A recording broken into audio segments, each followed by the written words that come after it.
This sweep is called front sweep, and it's a great sweep. And the most basic way to do it is usually when my partner stands up in my guard with bad posture. So I've got both sleeves controlled, undo our feet, and I put my feet into his hips. So if David stands up, you'll just see there that we call it Charlie Chaplin feet. So it's heels in, toes out, right on the joint of his leg and his hip. So that's where my feet are. If my feet are up on his belly, you're going to find it hard to keep the balance.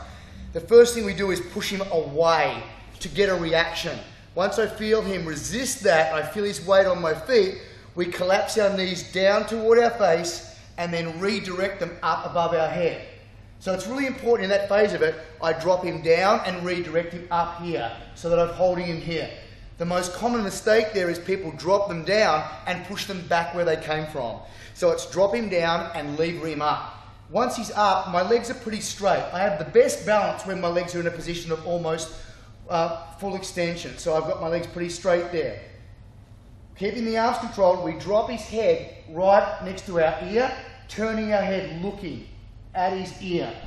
Stretch him out, pulling his elbows away from his hips, knees go down. That way we get a nice high mount so that when he bucks his hips now, I'm less affected than if I was down here and he bucked them, and I'd be much more affected. We'll just do it the other way.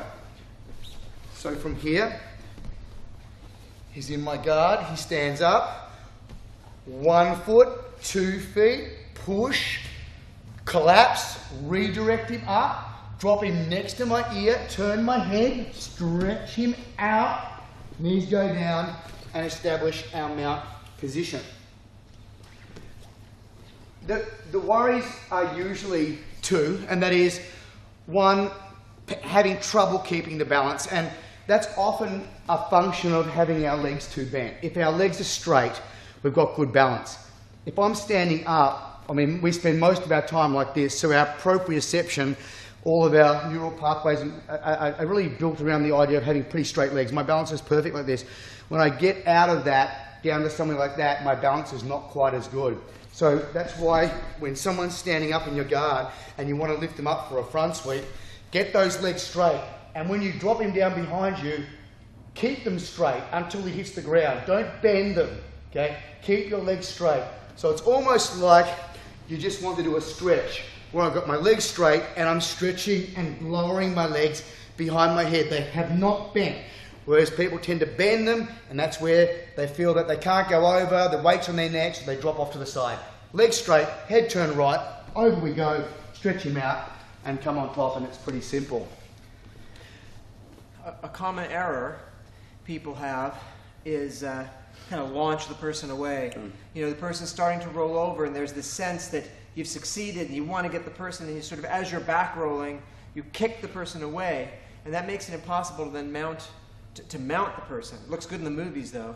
So you'll notice when John does this, even though he's stretching, he's not pushing me through the back wall. He's keeping contact between the bottoms of his feet and my hips all the way through, never losing that contact. So when he comes onto the mount, we're glued together. We're still one unit. Yep. A great sparring training idea here is that, I mean, David, if him and I were sparring and he stood up in my guard, he would not be putting any pressure forward, not with my feet on his hips, because he'd know that I'm going to sweep him. So from this position, it's common that he pulls away.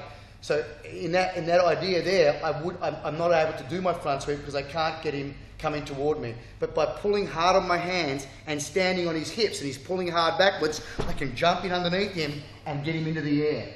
And then pop him back down, he pulls away again, he runs backwards, I pop it underneath him and get him up into the air. And we can do that up and down the mat and get used to the idea that you can even use the idea of the front sweep when your partner's running backwards and away from you. They don't necessarily need to be coming forward.